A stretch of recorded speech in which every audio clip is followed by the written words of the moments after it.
بسم اللہ الرحمن الرحیم۔ السلام علیکم ورحمۃ اللہ وبرکاتہ۔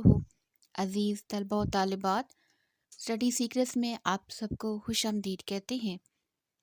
ڈیئر اسٹوڈنٹ، آج ہم جماعت نحم کی نئی اردو کی کتاب میں شامل سبق نمبر 4 اپنی مدد آپ کا خلاصہ پڑھیں گے۔ اس سے پہلے ہم 3 خلاصے لکھ چکے ہیں، اور خلاصہ لکھنے کے لیے کون کون سی اہم اور ضروری باتوں کا خیال رکھنا ہے وہ ہم پہلے بتا چکے ہیں۔ جو سب سے اہم چیز ہے وہ یہ ہے کہ خلاصہ لکھنے کے لیے سب سے پہلے ہم نے مصنف کا نام لازمی لکھنا ہے۔ تو اپنی مدد آپ میں مصنف کا نام جو ہے وہ سر سید احمد خان ہے۔ ماخذ ہے مقالات سر سید اور جلد پنجم۔ صنف ہمارے پاس ہے مضمون۔ یہ 3 چیزیں جو ہیں وہ خلاصہ لکھنے سے پہلے انتہائی ضروری ہیں، کیونکہ انہی کا 1 نمبر ہے۔ خلاصہ شروع کرتے ہیں۔ خلاصہ شروع کرنے سے پہلے ہم نے 2 یا 3 لائنوں میں مصنف کا تعارف بیان کرنا ہے۔ ڈیئر اسٹوڈنٹ، اس سے پہلے بھی ہم جو 4 سبق پڑھ چکے ہیں 3، ان میں ہم مصنف کا تعارف جو ہے انتہائی خوبصورت، جامع اور ٹھوس انداز میں لکھا ہے، اور یہ تعارف ایسا ہوتا ہے جو 3 لائنوں پر ہونے کے باوجود ایک مصنف کی ساری زندگی کو بیان کر رہا ہوتا ہے۔ یہاں پر ہم نے سر سید احمد خان کا تعارف پیش کرنا ہے کہ وہ کون ہیں۔ سر سید ایک عظیم مصلح اور معمار قوم ہونے کے علاوہ اعلیٰ درجے کے مصنف بھی تھے۔ اب یہ 1 لائن ہے، اور اس 1 لائن میں ہم نے سر سید احمد خان کی 3 عظیم ترین خوبیوں کا ذکر کیا ہے۔ سر سید ایک عظیم مصلح، یعنی قوم کی اصلاح کرنے والے، معمار قوم، قوم کو بنانے والے ہونے کے علاوہ اعلیٰ درجے کے مصنف بھی تھے۔ اور یہاں پر ان کی خصوصیت کا بھی ذکر کیا ہے کہ ان کے اندر ایک اضافی خوبی کون سی موجود تھی۔ انہوں نے اردو میں مضمون کی صنف کو رواج دیا، یعنی مضمون لکھ کر قوم کو خواب غفلت سے بیدار کیا۔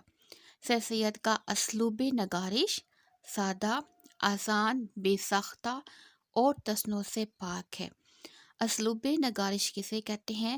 ان کے مضمون لکھنے کا انداز کیسا ہے؟ وہ سادہ ہے، آسان ہے، بے ساختہ، یعنی خود بخود الفاظ جو ہیں وہ موقع محل کے مطابق اور ان کی تحریروں کے مطابق نکلتے ہیں، اور ان میں کوئی مصنوعی بناوٹ نہیں ہوتی۔ تو یہاں پر ہم نے سر سید احمد خان کا تعارف جو ہے وہ 2 سے 3 لائنوں میں بہت ہی خوبصورت انداز میں بیان کیا ہے۔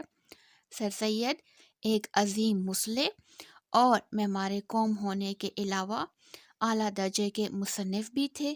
انہوں نے اردو میں مضمون کی صنف کو رواج دیا۔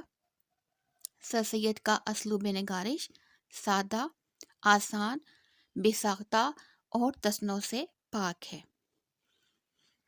خلاصہ شروع کرتے ہیں۔ خلاصے کی جو مین ہیڈنگ ہے وہ یہ ہے: خدا ان کی مدد کرتا ہے جو اپنی مدد آپ کرتے ہیں۔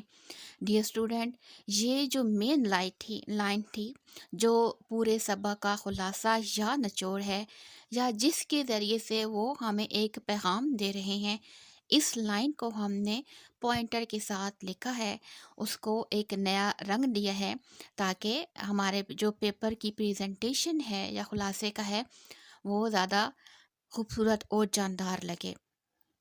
یہاں پر دونوں سائڈوں پہ انورٹڈ کاما یعنی واوین لگا ہے، اور اس کے بعد یہاں سے یہ ایک آزمایا ہوا مقولہ ہے جس میں انسانوں، قوموں اور نسلوں کا تجربہ شامل ہے۔ خدا ان کی مدد کرتا ہے جو اپنی مدد آپ کرتے ہیں۔ یہ ایک آزمایا ہوا مقولہ ہے جس میں انسانوں، قوموں اور نسلوں کا تجربہ شامل ہے۔ اپنی مدد آپ کرنے کا جوش اگر ایک شخص میں موجود ہو تو اس کی حقیقی ترقی کی بنیاد ہے۔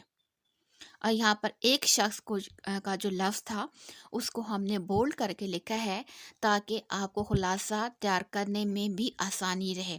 اس کی وجہ یہ ہے کیونکہ ایک شخص کی وجہ سے کیا ترقی ہوتی ہے یا کیا کام ہوتے ہیں، اور ایک سے زیادہ لوگ جب کام کرتے ہیں تو کیا ہوتا ہے، تاکہ آپ ان پوائنٹ کو اپنے ذہن میں رکھ سکیں۔ اگر ایک شخص میں موجود ہو تو اس کی حقیقی ترقی کی بنیاد ہے، اور اگر زیادہ لوگوں میں ہو تو وہ قومی ترقی کی جڑ ہے۔ یعنی ایک شخص میں اگر اپنی مدد آپ کرنے کا جذبہ ہوگا تو وہ اس کی ترقی کا بنیاد ہوگا، اور اگر ایک شخص سے ہٹ کر زیادہ لوگوں میں موجود ہوگا تو وہ قوم کی ترقی کی جڑ ہوگا، قوم کی ترقی کی بنیاد ہوگا۔ لیکن اس کے برعکس کسی شخص یا گروہ کے لیے کوئی دوسرا شخص یا گروہ کچھ کرتا ہے تو اس میں اپنی مدد آپ کا جذبہ ختم ہو جاتا ہے، اور اس میں عزت کی پاسداری بھی نہیں رہتی، جس کی وجہ سے وہ دوسری قوموں کی نظر میں ذلیل ہو جاتا ہے۔ یہاں تک 2 پیراگراف مکمل تھے، اور اس کے بعد جب نیا پیراگراف شروع کر رہے ہیں یا ایک نئی بات ہے سبق کے اندر تو اس کو بولڈ کر کے لکھا ہے تاکہ آپ کو خلاصہ یاد کرنے میں بھی آسانی رہے، اور ان بولڈ لفظوں کو آپ ذہن میں رکھ کر آپ پوائنٹ بناتے جائیں تاکہ آپ آسانی سے تیار کر سکیں۔ فطرت کا قاعدہ ہوتا ہے کہ جیسی عوام ہوتی ہے ویسی ہی حکومت ہوتی ہے، یعنی عمدہ رعایا ہو تو عمدہ حکومت، جاہل اور خود سر عوام ہو تو اکھڑ حکومت۔ یہ فطرت کا قاعدہ ہے۔ فطرت کا قاعدہ ہوتا ہے کہ جیسی عوام ہوتی ہے ویسی ہی حکومت ہوتی ہے، یعنی عمدہ رعایا ہو تو عمدہ حکومت، جاہل اور خود سر عوام ہو تو اکھڑ حکومت۔ تجربات سے ظاہر ہو چکا ہے کہ کسی ملک کی قدر و منزلت وہاں کی حکومت کے عمدہ چال چلن کی نسبت رعایا کی چال چلن کی بدولت ہوتی ہے۔ یہاں پر ایک نیا لفظ تھا، ایک نئی بات کا اضافہ ہو رہا تھا، جس کے لیے ہم نے قدر و منزلت کے لفظ کو بول کر کے لکھا ہے۔ تجربات سے ظاہر ہو چکا ہے کہ کسی ملک کی قدر و منزلت وہاں کی حکومت کے عمدہ چال چلن کی نسبت رعایا کی چال چلن کی بدولت ہوتی ہے، کیونکہ قوم افراد کے مجموعے کا نام ہے۔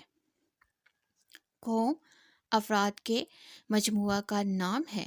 ہر شخص اور قوم جب خود اپنی اصلاح کر سکتی ہے تو اس امید پر بیٹھے رہنا کہ کوئی بیرونی قوت انسانوں اور قوموں کی اصلاح کرے تو یہ بے وقوفی ہے۔ جب تک انسانوں میں یہ خیال ہے کہ ہماری اصلاح گورنمنٹ کرے، اس وقت تک کوئی قوم مستقل ترقی نہیں کر سکتی۔ جب تک انسانوں میں یہ خیال ہے کہ ہماری اصلاح گورنمنٹ کرے، اس وقت تک کوئی قوم مستقل ترقی نہیں کر سکتی، کیونکہ وہ اپنی مدد آپ کے جذبے سے عاری ہوتی ہے۔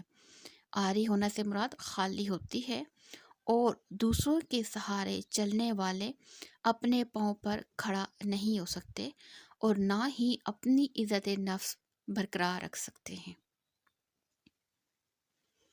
یہاں پورا پیراگراف گورنمنٹ سے متعلق تھا تو اس لیے یہاں پر اس لفظ کو بولڈ کر کے لکھا ہے۔ جب تک انسانوں میں یہ خیال ہے کہ ہماری اصلاح گورنمنٹ کرے، اس وقت تک کوئی قوم مستقل ترقی نہیں کر سکتی، کیونکہ وہ اپنی مدد آپ کے جذبے سے عاری ہوتی ہے، اور دوسروں کے سہارے چلنے والے اپنے پاؤں پر کھڑا نہیں ہو سکتے اور نہ ہی اپنی عزت نفس برقرار رکھ سکتے ہیں۔ افراد، قوم اور حکومت تشکیل دیتے ہیں۔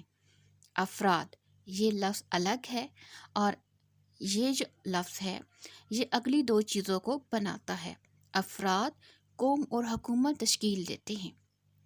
افراد کا اخلاق و کردار اچھا ہوگا تو یہ اخلاق و کردار قومی اور حکومتی سطح پر جلوہ گر ہوگا۔ اب یہاں پر ایک نیا پیراگراف ہے اور یہ نیا پیراگراف افراد کے اخلاق و کردار پر مشتمل ہے کہ قومیں کس طریقے سے بنتی ہیں یا کس طریقے سے چلتی ہیں، اس قوم میں رہنے والے لوگوں کا چال چلن کیسا ہوتا ہے۔ تو ان میں سے ایک خوبی کو جو ہے وہ بولڈ کر کے لکھا ہے۔ افراد قوم اور حکومت تشکیل لیتے ہیں۔ افراد کا اخلاق و کردار اچھا ہوگا تو یہ اخلاق و کردار قومی اور حکومتی سطح پر جلوہ گر ہوگا، اور اگر افراد کا کردار سستی، بے ایمانی اور بد اخلاقی جیسے منفی رویوں کا حامل ہوگا تو قومی اور ملکی سطح پر بھی اس کے منفی اثرات نمایاں طور پر نظر آئیں گے۔ اگر افراد کا کردار سستی، بے ایمانی اور بد اخلاقی جیسے منفی رویوں کا حامل ہوگا تو قومی اور ملکی سطح پر بھی اس کے منفی اثرات نمایاں طور پر نظر آئیں گے۔